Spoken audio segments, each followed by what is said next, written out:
Swedish Internet Days. It's really the meeting place for everybody who works within the IT industry. And it's such an honor to be able to talk to you about some of the burning issues that you have taught us so much about, but also what goes on right now. But before we are going into those more troublesome parts, could we maybe start from the point that we also heard this morning here at the Internet Days, talking about the fact that we are only 40% that are connected today. So it's still 60% of the world's population that will be connected. And linked to what you have taught us, that gives us such a possibility to really change things. So in that note, how do you see, what is the real core values that Internet has given to humanity?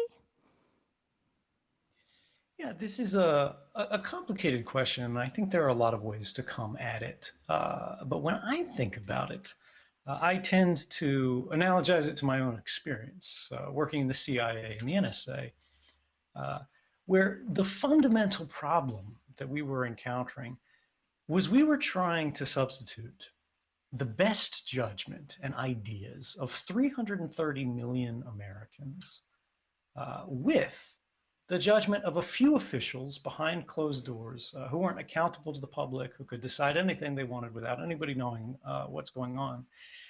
And there wasn't any kind of pushback because the only people who were sitting in these rooms were people who already agreed with one another. Similarly, we have this rising internet where we have this robust culture of people who built the internet, and we've opened it up and expanded it to more and more people over time. More and more people have been attracted to it, the capabilities it presents, the values that it puts forward. But as we move on away from those initial early adopters, and then sort of pioneers who come in and join us in exploring this frontier that we're building together, we start to get the late adopters, the people who are the last to come around, but they are the people whose ideas will differ from ours the most. And this isn't a bad thing, right? This is actually a good thing. This doesn't mean that our initial values will be sort of overthrown and cast away by these people who come in, but will be challenged in new ways. We'll be reached by new perspectives, and we'll have a conversation that gets broader and richer with each passing year. But how would you say that the balance between the empowerment that I know that you usually talk about as the huge possibilities and the trends of more and more actions regarding the net that is disempowering? Yeah, this is the challenge, the sharp edge of technology that we seem to be cutting ourselves on today. Is we were promised these capabilities that were intended to raise us up and make us a more enlightened society. In many ways, they are. They free us from labor in new ways. They connect our communities in new ways. They create bonds of fraternity that are uniting human hearts across borders and languages. But at the same time, properties of these systems are being exploited in ways that were never predicted and never intended by the initial engineers who were just trying to make the thing work, right? They weren't trying to make it perfect. They were trying to make it functional. And that, unfortunately, is the same reason that everybody in this room today who has a cell phone on them is leaving a more or less permanent record of their presence here. Because every phone in every pocket is constantly singing into the sky, saying, here I am, here I am. And cell phone towers are registering those voices. They're taking a note and saying, I was the one that was closest to it. I heard it the loudest. This was for a practical reason, right? It's so when somebody dials your phone number in Germany, every cell phone tower in Germany doesn't go searching for your phone. Only the one tower you're closest to actually sends out that signal. But the unfortunate downside of that practicality, of that efficiency, is that we are in many ways becoming subordinated to our systems of technological capability. And we have to be very careful in the coming decades to make sure that they continue to liberate us as they were intended, rather than fall further down this slope where we've begun to sort of skid and eventually end up being indentured to our technology rather than masters of it. Mm. But I often wonder if is there something regarding the issue that we seem to, in that technology development that goes on, forget the basic human rights, from which is the basic foundation. I would say that everybody in here really would route for freedom of speech. We all do that very easily. But there are so many things going on where we seem to forget the privacy as one of the human rights. How do you see that they are linked together? Yeah, there's a very popular meme, a mimetic idea that's being passed around governments who try to justify these new intrusions, these new expansions of law over the digital domain, over the activities that are happening in our homes, on our laptops, in our bedrooms, on our cars, wherever we travel, wherever our devices travel, they want to be there too. The government wants to be in your pocket. They want to be in your home. They want to be in your life. And they justify this saying it will keep you safe. It will keep all of us safe. It will defend the status quo. We're doing well, and more than anything else, you should be afraid. You should be afraid. And the solution to that fear is to empower governments.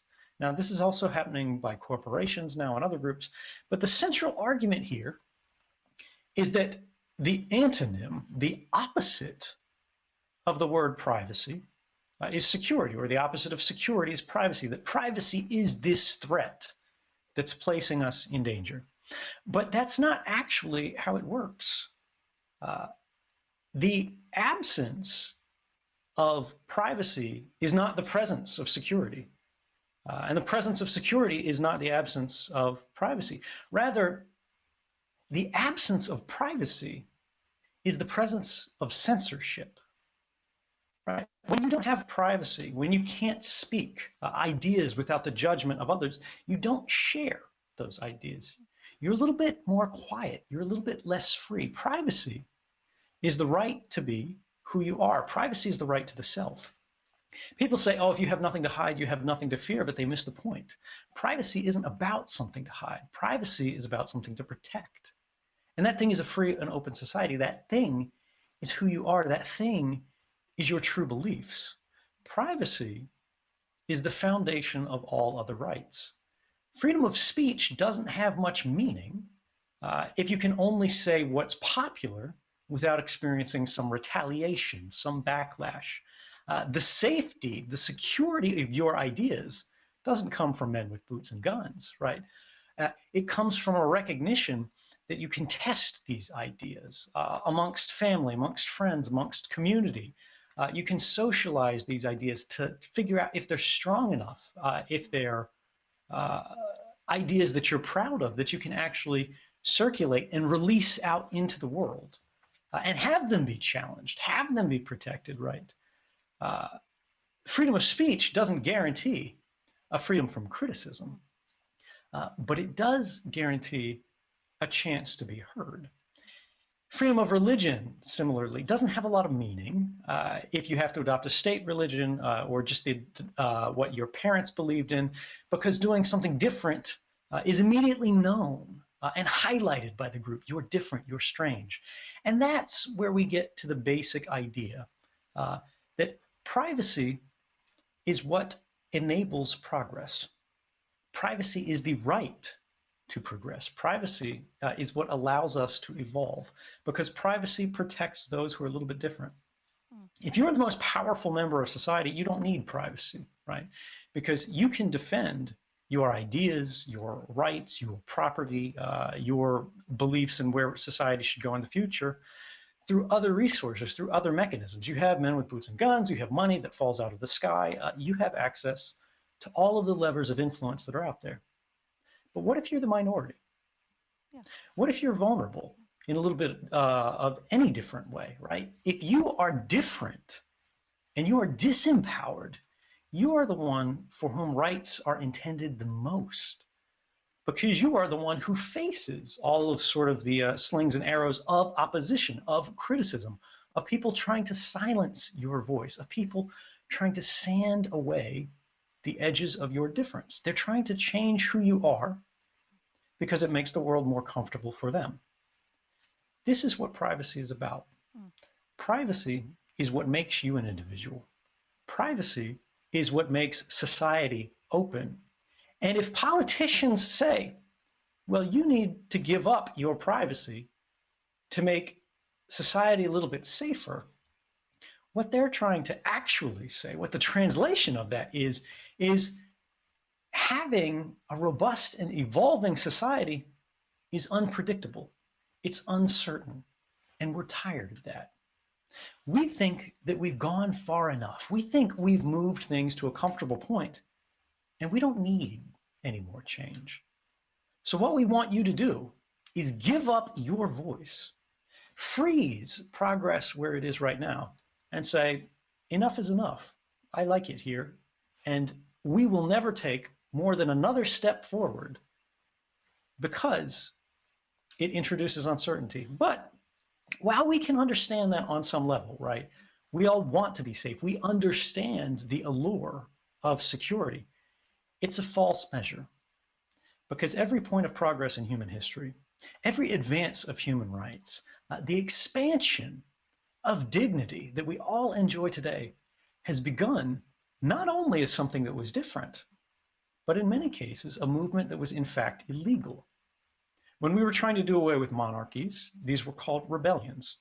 When we were trying to abolish slavery, this was considered to be law-breaking. When we're defending persecuted people, when we're advocating for the enfranchisement of women, all of these things were riots against the established social order. And so I know I've gone on a long time here. But if I could say, just one thing, it's that, yes, there is uncertainty in an open society. Yes, we don't know what tomorrow looks like in a democracy. But uncertainty is the price of democracy. That unpredictability is not a weakness, it's a strength. That is the thing that allows us to evolve.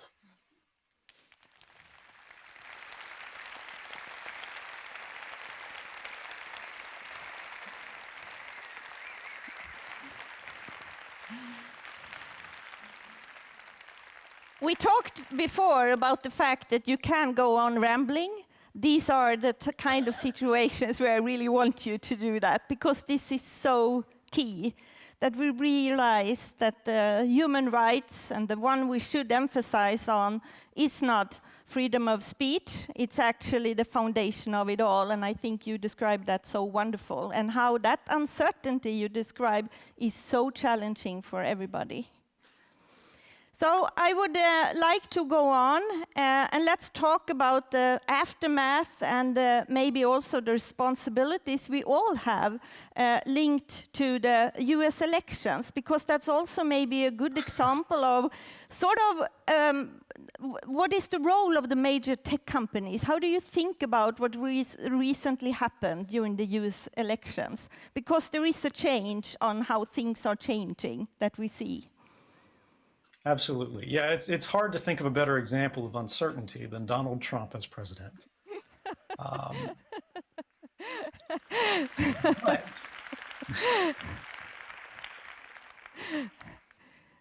But look, this is something that we need to remember, because it is important.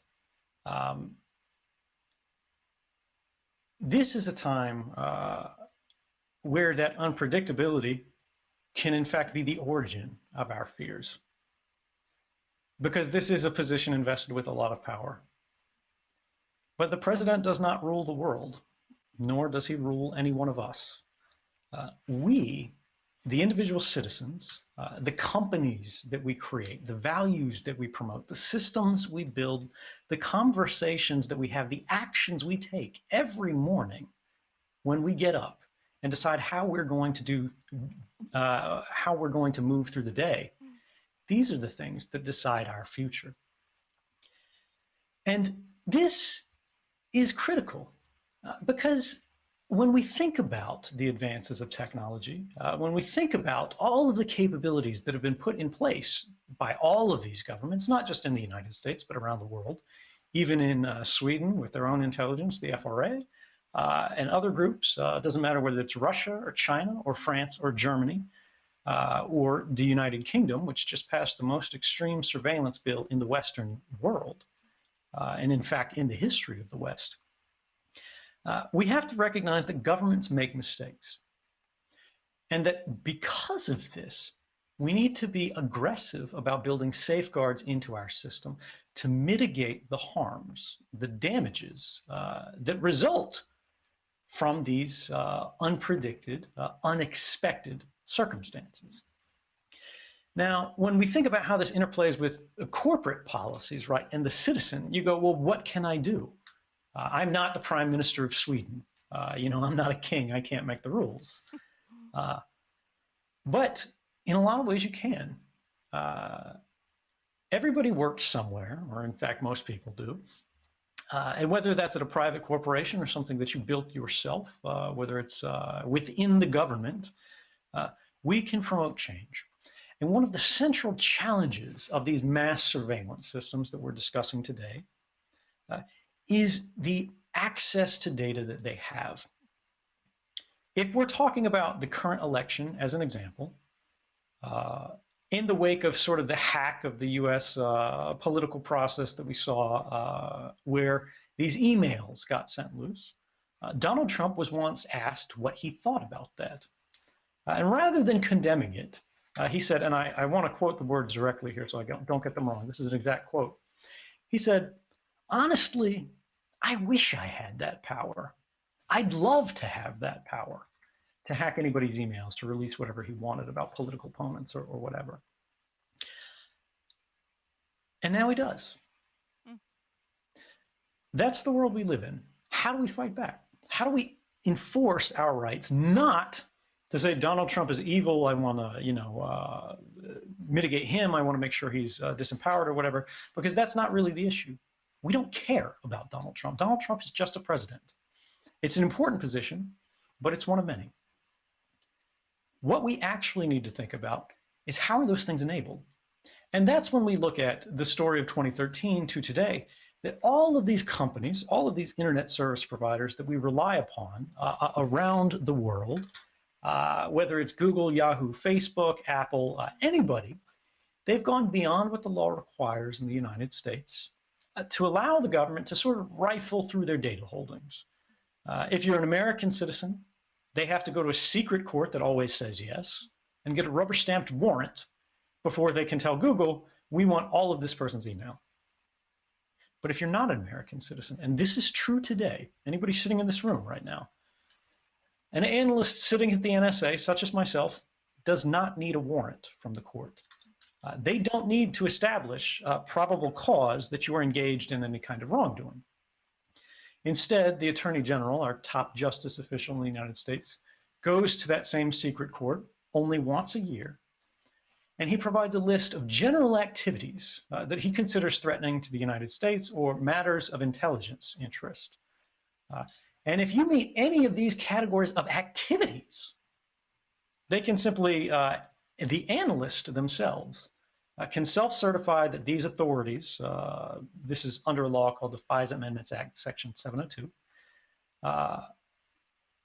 mean they can go use these programs to gather this kind of information in response. And this continues to be the case even despite the fact that a few years before, the underlying laws in the European Union that allowed your data to be passed to these US internet companies collapsed. This was called the Safe Harbor Agreement. When they found out the United States was cheating and their laws were allowing them to sort of indiscriminately rifle through this information, they said, we need a new agreement. Well, earlier this year, when it was assumed that the next president would be Hillary Clinton, they passed a new agreement called the Privacy Shield, which doesn't actually require the United States to change their policies in any way. Their laws are still the same. They can still do the same things today that they could do in 2013. It's really a liability shield for companies more than it is a privacy shield for consumers. Uh, but now things have changed. That unpredictability came back. And it has never been clearer today, uh, or it is clearer today than it has ever been before, that this agreement needs to be renegotiated yet again. Because now we have a president who's saying they don't really care about these international agreements. They don't really care about this careful balancing of power. They don't care about the consideration of the equities of the other side. They don't really care too much for human rights in general. And if this is the case, how do we defend it? And this is where we start getting back to those companies. The only way that they can truly enforce this, because even the best intentioned company can't resist a government that's happy to jail them unless they're ready to move. But what they can do is limit the information that they're retaining about all of us.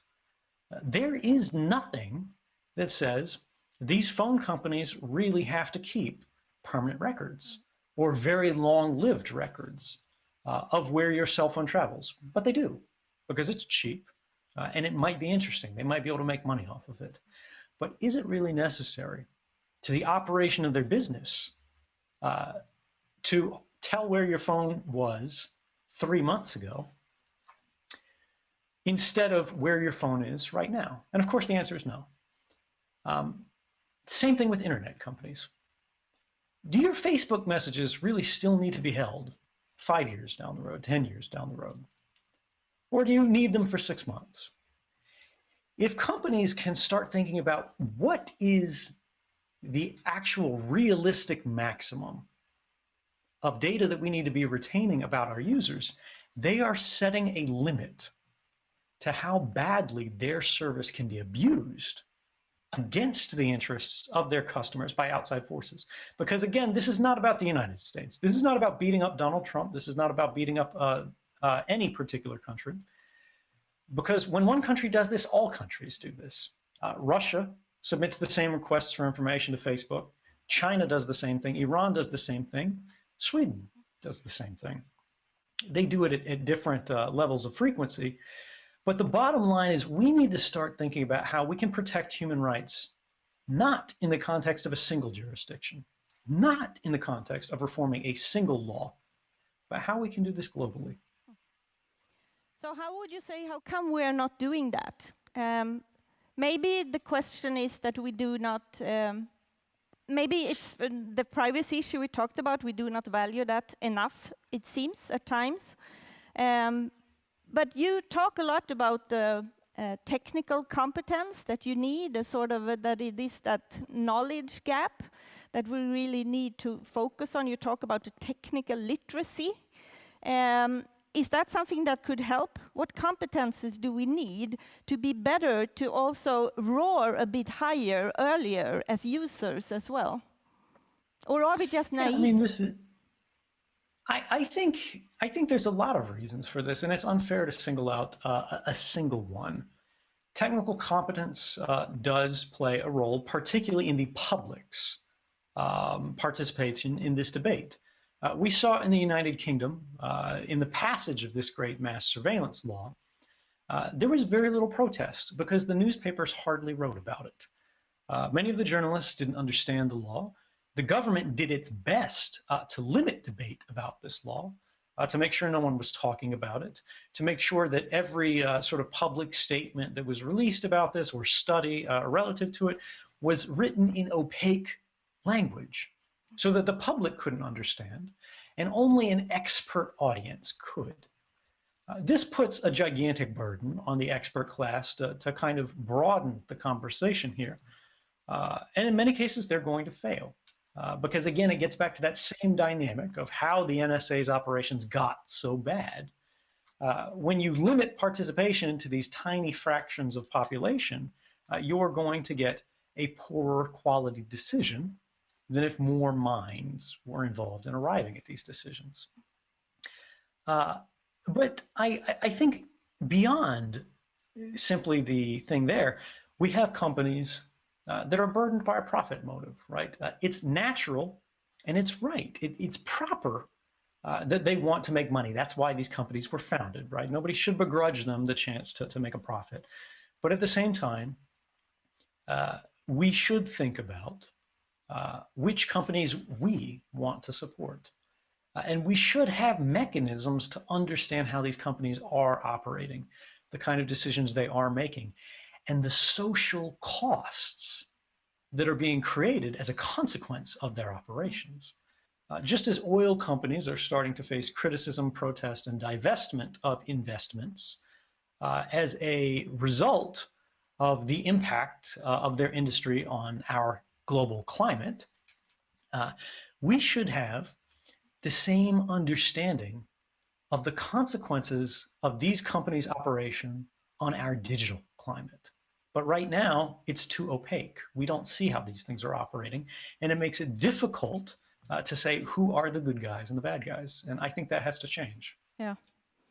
So, but that links me really to go back to the US election. What would you say is the role of Facebook and Google in how, not maybe the results, but the whole change of media landscape and the different players that we have at hand when making decision on, for example, choosing a president? I think, you know, I've spoken about this one before, and the way that I went at it was I said, look, if bad posts on Facebook or Twitter or Google can change the results of our election, that's a sad indictment of our democracy, even more so than it is of Facebook or Google. That doesn't mean that these companies shouldn't be concerned.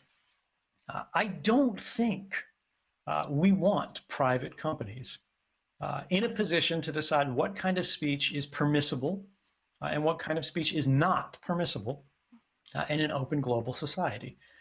Because if Facebook is making intentional decisions about, nope, we don't want people seeing this story, or nope, we don't want people seeing that story, that's a precedent that can get out of hand very quickly. They might be using it in a beneficial way to protect us from fake news today.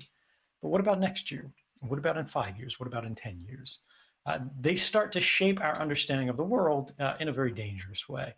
Whereas if it's our friends who are posting these articles, we have somebody to hold to a personal account there, and somebody who has just a normal level of influence. They're not enjoying special powers or privilege or status. But it is a real problem, and this is a difficult question to answer. But I think realistically here, we need to understand what the values of these systems are, what the values of these companies are, and to make sure that it is not governments that are telling them we get to make the rules about what gets shown and what doesn't get shown, because government censorship is even a greater danger than many other structures of power, such as corporations, because as powerful as corporations are, and they are a very real threat, there are alternatives. You can go to competitors. But this is one of those central questions that I think is yet unanswered, is when fake news, when facts that are simply not real, that are made up, but feel right, have become more powerful and more persuasive than our actual reality. What does that mean about our civil culture and our appreciation for real knowledge, meaningful analysis, and ultimately our belief in basic matters of science, which is that all things should be tested, and that which can be asserted without evidence can and should be dismissed without evidence. So, but what resources do you see that could battle that? Are we talking about competence? Do you see any other players here? Libraries? Or what do you see ahead? Yeah, I mean, again, this is a very complex space. One of the central things is we have to be aware that these things are actually happening, that it's not speculation, that it's not conspiracy. And this is what we saw in 2013. This is the reason so much of the internet had this soft, exposed underbelly that was so vulnerable to surveillance.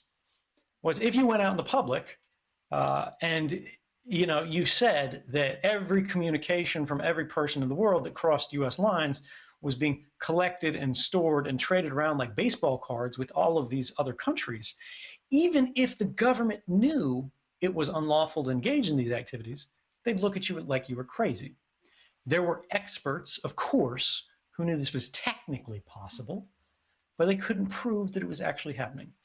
And the distance there between speculation, between suspicion that it could happen, and fact, having proof that it actually had happened, changed the conversation. It changed the internet, and in at least a small way, but a meaningful way, it changed our politics.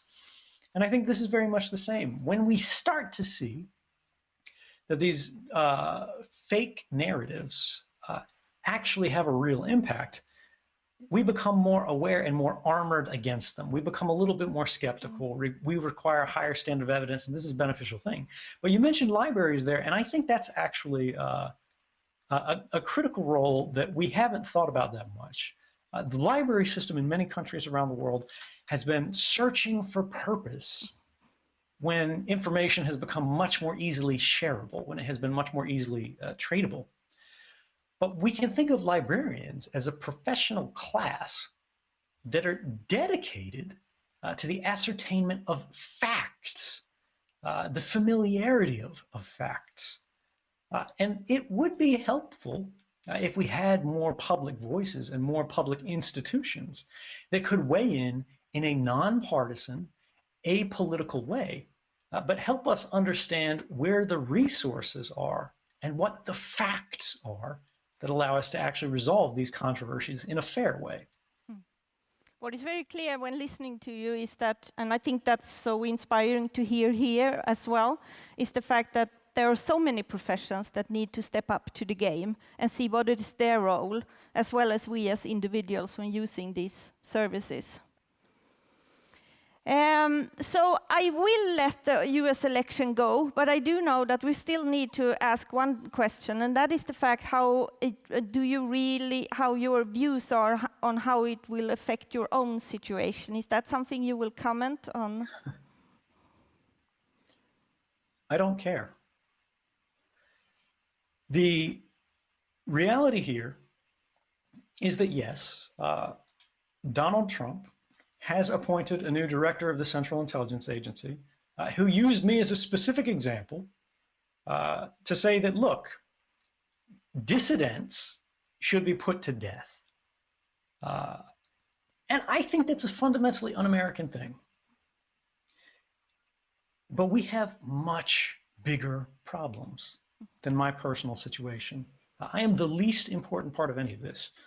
My effort to contribute to society had the most impact, I think few would argue, in years prior.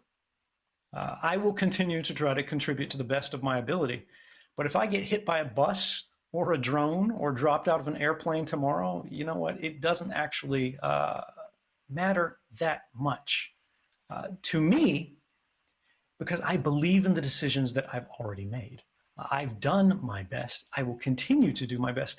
And I will not be afraid of these kind of policies that fail to understand the most basic truth of any democracy, which is that dissent is patriotic. It's not treason.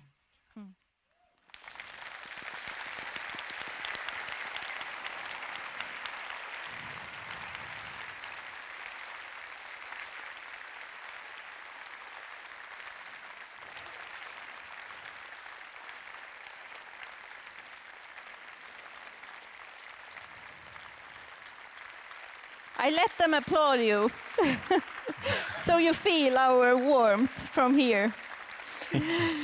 But let's go back then. When you decided to blow the whistle, you choose to turn to journalists. Why? Yes.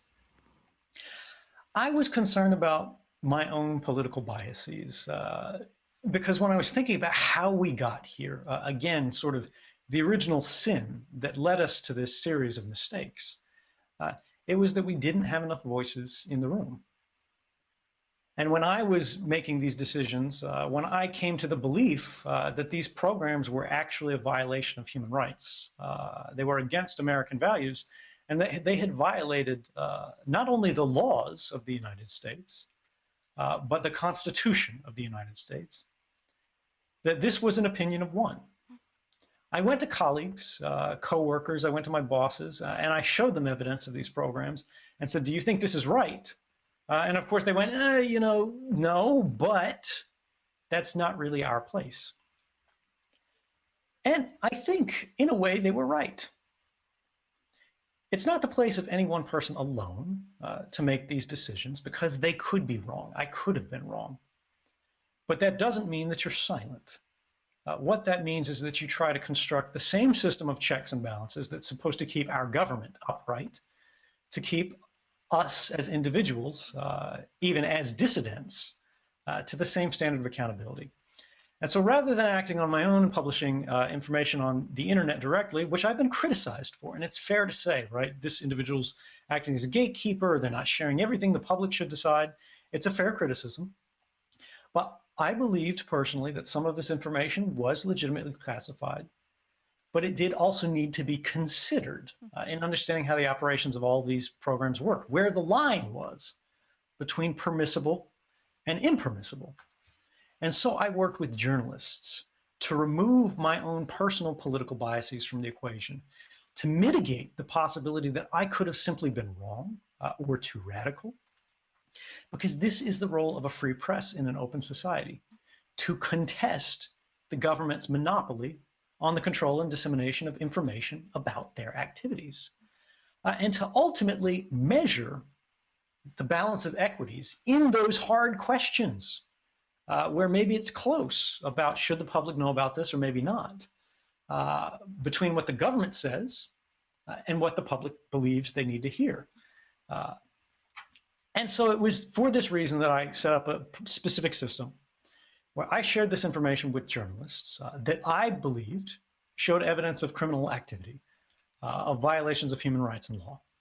They then would remove me from the process, and they agreed to publish no story that was not in the public interest to know, right? They wouldn't publish something just because it's interesting or just because it's newsworthy, but something that was actually necessary to create a freer and more fair society. And I didn't consider this to be sort of a betrayal of commitment to the public, but rather I believe this to be an indication of faith in the public, of loyalty to our values. To make sure that I'm not just trying to light a match and burn it all down on my own. And then, and this is where it got really controversial, I required the journalists in every case in advance of publication to go to the government and allow the government to argue with the journalists that any detail in the story that they were going to publish could cause harm to a particular individual. Maybe the journalists didn't understand everything. Maybe I didn't understand everything. Maybe we didn't see the big picture. And one sentence in a story might reveal a human agent behind enemy lines in a place like North Korea, right?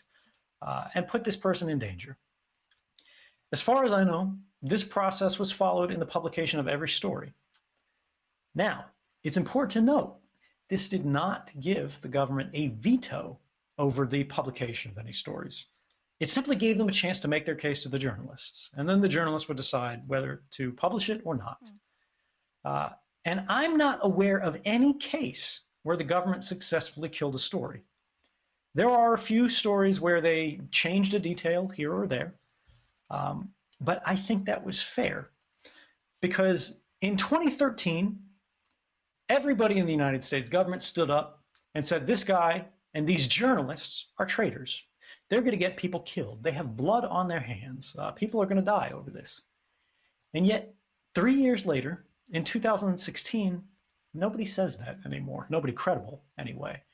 Because with 3 years of history since then, all of these government officials have had opportunity after opportunity to show evidence that somebody came to harm, to show us the body, to give us the name. And they've never done that in a single case in more than 3 years. So I could be wrong here. I'm not saying my model is correct. I could be completely wrong, and criticism is fair and I welcome it. But what I will say is this. I think we did a good job in balancing real needs for secrecy in real cases. For example, we didn't publish the names of every terrorist, every criminal that's under investigation, of every program or operation that's keeping militaries from charging across borders. But we did manage to publish things that changed the laws of the United States. They changed the public's awareness of what the facts of their world actually are, and no one had to die for it. And that's something I'm proud of. Yeah, you should be.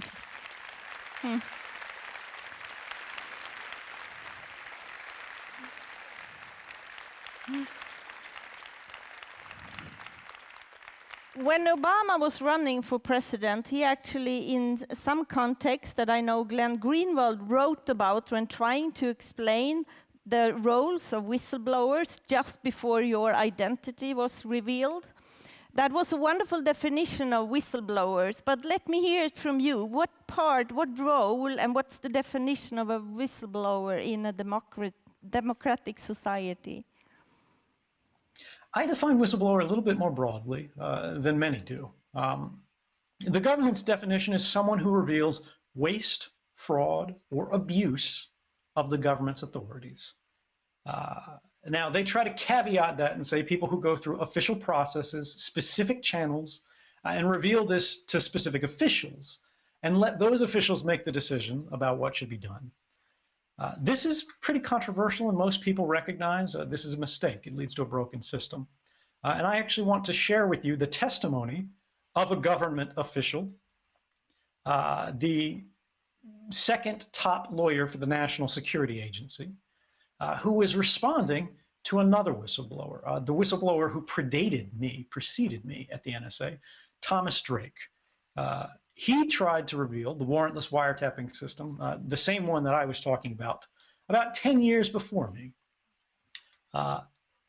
And when he went to this individual and said, the NSA has broken the law, it's violating the Constitution, this is what this official said. If he came to me, someone who was not read into the program, and told me that we were running amok, essentially, and violating the Constitution, there's no doubt in my mind I would have told him, you know, go talk to your management. Don't bother me with this.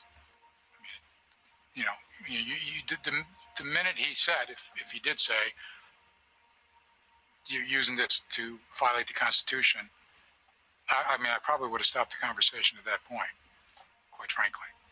So, I mean, if that's what he said, then anything after that I probably wasn't listening to anyway. So that's the government's position. My position is that whistleblowers are democracy's safeguard of last resort. In an open society, it doesn't matter whether you work for a corporation, it doesn't matter whether you work for the government, it doesn't matter whether you're on your own, you're an investigative journalist. If you see the structural safeguards protecting the rights of individuals, the safe operation of any system or program of scale, begin to fail, and you can do something about it, and you come forward and you say something about it, that's whistleblowing. So,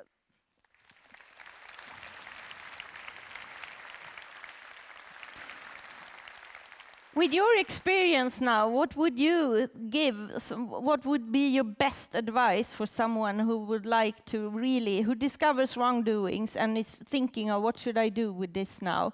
How do you find people you trust enough to give information to, and what other tips do you have? I mean, I try not to give individualized advice or generalized advice because these are all individual cases.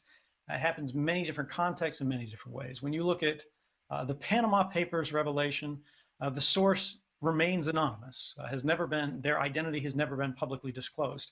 And I think this was the right move. I think it was a good thing.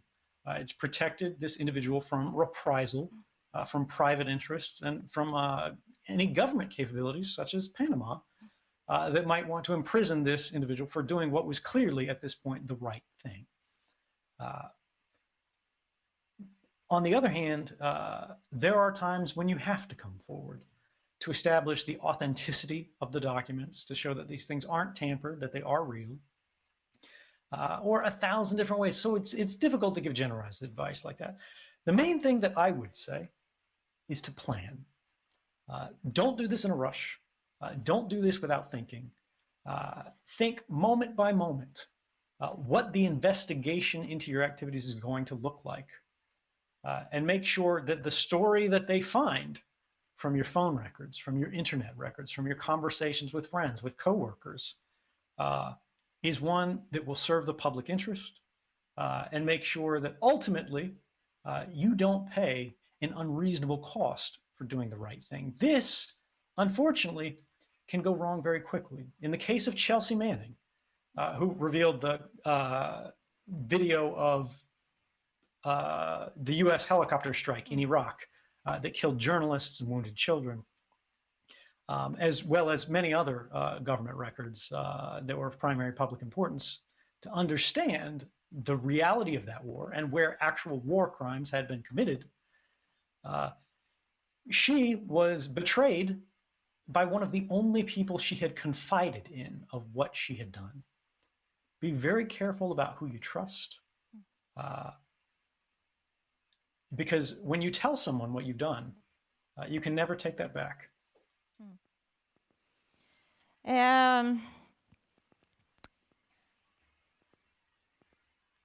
I forgot my question now. Seriously. Yeah, I wanted to talk about the journalist aspects of it as well. When you contacted Glenn Greenwald, he really did not even know how to read encrypted files. Do you want to comment something on encryption? We got this question today, how the role of encryption in integrity perspectives. Yeah, so encryption has a lot of valuable properties when it comes to securing the confidentiality of communications, but also ensuring that these communications haven't been manipulated on the fly, that they haven't been sort of mutated or mangled, the integrity of them. But more than simply looking at it in an academic sense, right? When we look at the future and we look at the fact that we have enough examples of whistleblowing today to know that retaliation is not a question, it is a certainty. Chelsea Manning is currently serving 35 years in prison in the United States under conditions that have been so harsh. She has been driven to attempt to take her own life on more than one occasion. This is repulsive, and it's something we should never have to deal with in a democracy. But it is the reality of today. And when we have a world in which sources and journalists aren't able to go about their work in a safe and confidential way without resorting to the techniques of security agencies and spies, we're already losing. I think we can do a lot with secure tools, and they're absolutely necessary to the work of journalism today because of that status quo. But I don't think we should be satisfied or accept this as simply the way things are and should be. I think we should constantly campaign to change our policies and laws to create that world where people can talk to a journalist. They can tell them about matters of serious public concern without risking the rest of their life in prison. We may never get there, but we should never stop trying. We will be leaving you now, but I would like to end by letting you know that the most common question we of course got when asking what would you like to ask Edward Snowden was if it was worth it. And I know that you have answered that many times and you really do think it was worth it, right? Yeah, and so I would like then to turn it around and really ask you, here we have some of the forefronts within the Swedish IT sector in every perspective.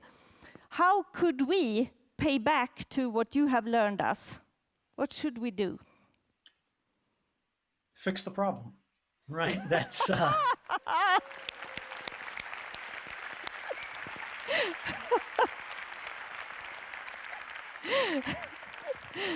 You might have 30 I know you guys seconds. can't do it alone as individuals, but together we really can. Even if you're not a technologist, even if you don't think you have any capability or expertise to do this, maybe you don't understand the issues that much, that's okay. There are many people like that, and their participation is just as important. There are a lot of ways we go about this. One of them is by speaking out, by telling people that you care, by telling people that this matters. And those memes that they put in the media about young people not caring about privacy online because they have a Facebook account is honestly bullshit. Those people don't understand how people work. They don't understand the value of selective sharing. They don't understand that it is empowering for you to be able to decide what people know about you, to tell people that you care about how you feel about this, but to protect it from others who are your enemies or your critics or whatever. That's not frightening, and that doesn't indicate a lack of concern for privacy, but rather a greater understanding of the value of it. Beyond that, speaking is not enough. It's not enough just to believe in something. You have to stand for something if you want to change things. And that means give your time in some way. If you do have technical capabilities, build tools. If you work at a company, speak up in meetings, try to change the policies. If you don't have either of those, and you don't have the time to dedicate to becoming an expert in these policies, because you have a day job, you've got a family you've got to take care of, give. Invest some level of your resources in the organizations, the civil society groups that will stand up and contest these policies on your behalf, whether it's Amnesty International in Sweden, Human Rights Watch, the American Civil Liberties Union, Freedom of the Press Foundation, or any other group around the world, the Electronic Frontier Foundation, Bits of Freedom, or any group, La Quadrature du Net. There are 1,000 groups out there that with your help can do more. So be there, stand up, and be a part of it. Thank you so much.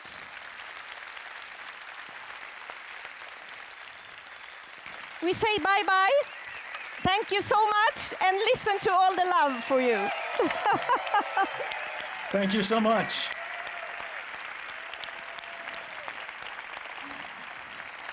Good night, my friends. And we meet you here next year. And good luck.